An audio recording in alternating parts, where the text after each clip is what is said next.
পরবর্তী নজর মথুরাপুরের দিকে। মথুরাপুর ১ নম্বর পঞ্চায়েত সমিতিতে অনাস্থা ভোটে অপসারিত হলেন সভাপতি মানবেন্দ্র হালদার। দীর্ঘ টানাপোড়েন ও আইনি জটিলতার পর সোমবার অনাস্থা প্রস্তাব গৃহীত হয়।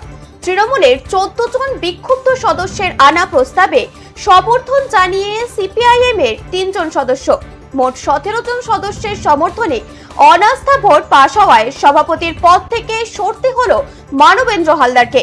পঞ্চায়েত সমিতির নতুন সভাপতি ও অন্যান্য পদে নির্বাচনকে ঘিরেই শুরু হয়েছে রাজনৈতিক জল্পনা। তৃণমূল ও সিপিআইএম এর এই নতুন সমীকরণ আগামী দিনে জেলার রাজনীতিতে ঠিক কী প্রভাব ফেলে সেদিকেই নজর রাজনৈতিক মহলের। আপনাদের জানিয়ে রাখি, মথুরাপুর ১ নম্বর পঞ্চায়েত সমিতিতে অনাস্থা ভোটে অপসারিত হলেন সভাপতি মানবেন্দ্র হালদার।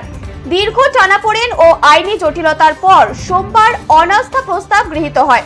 তৃণমূলের ১৪ জন বিক্ষুব্ধ সদস্যের আনা প্রস্তাবে সমর্থন জানিয়ে সিপিআইএম এর ৩ সদস্য, মোট ১৭ জন সদস্যের সমর্থনে অনাস্থা ভোট পাশ হওয়ায় সভাপতির পদ থেকে সরতে হলো মানবেন্দ্র হালদারকে। পঞ্চায়েত সমিতির নতুন সভাপতি ও অন্যান্য পদের নির্বাচনকে ঘিরে শুরু হয়েছে রাজনৈতিক জল্পনা। তৃণমূল ও সিপিআইএম এর এই নতুন সমীকরণ আগামী দিনে জেলার রাজনীতিতে ঠিক কী প্রভাব ফেলবে সেই দিকেই নজর রাজনৈতিক মহলে।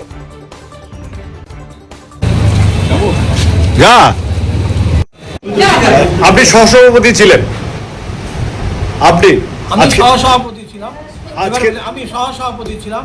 সভাপতি এখন একতন্ত্রে পরিণতি এইটাই ঘটলো, কাউকে কোনো সম্মান দেয় না, যা করেছে একাই করেছে।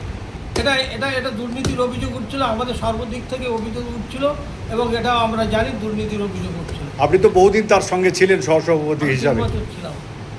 সেখানে কি আমার সাথে কোনো কোঅপারেশন হতো না। আজকে কি আপনারা অনাস্থা দিলেন? অনাস্থা দিলাম, হলো সরকারিভাবে সিদ্ধান্ত হয়ে গেল। সিদ্ধান্ত হয়ে গেল। ৩৭ জন বা ১৭ জন উপস্থিত ছিলাম, ১৭ জন হয়ে গেল। আপনার নাম? আমার নাম আলাউদ্দিন।